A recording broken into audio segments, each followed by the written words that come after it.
Kilo-kilo pang mga umano'y shabu na pinalutang sa dagat ang nasamsam sa pagsuyod sa iba't ibang baybayin sa Pangasinan. At ang kabuuang halaga ng mga nalambat na droga ayon sa PIDEA, halos 4 na bilyong piso. Nakatutok si Jonathan Andal. Napasugod sa dagat ng Pangasinan ng mga taga-Philippine Coast Guard. Pagbalik nila sa pier, bit-bit na nila ang mga puting sako na ito na palutang-lutang daw sa tubig. Nang buksan, mga shabu pala na isinilid sa pakete ng durian at tsaa.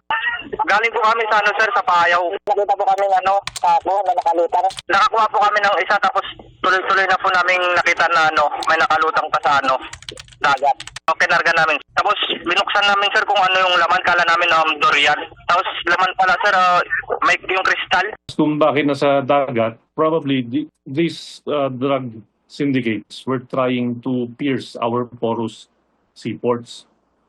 So they were trying to smuggle these dangerous drugs through our sea. Based on the packaging, most likely this came from the Golden Triangle area. Yan yung Myanmar, Thailand, and Laos. As to the group, we're still investigating kung sino.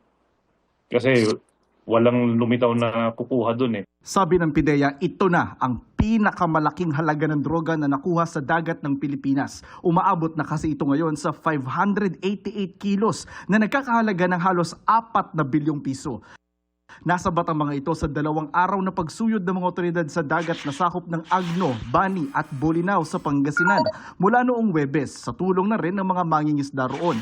Pero hindi pa raw tapos ang paggalugad nila. Nasa dagat pa rin eh, andun din yung Philippine Coast Guard, yung Philippine Navy, kasama yung mga ibang fishermen, trying to retrieve pa yung mga lumulutang doon na sako. Pangalawang beses na ito ngayong linggo na may nakitang lumulutang na sako ng mga shabu sa coastal waters ng Pilipinas. Noong May 29, may nakita ring 1.5 bilyong pisong halaga ng shabu na lumutang naman sa dagat ng Masinloc, Zambales. Yung nakuha sa Masinloc, connected siya dito. Possible na yung waves na nadala niya yung ibang packs doon sa Masinloc. Sabi ng PIDEA, sisirain agad ang mga nakuhang shabu bago matapos ang Hunyo.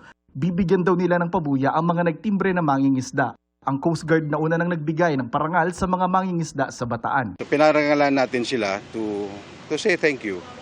We recognize na yung taong bayan ay mayroong malaking role na gagampanan sa law enforcement activities natin.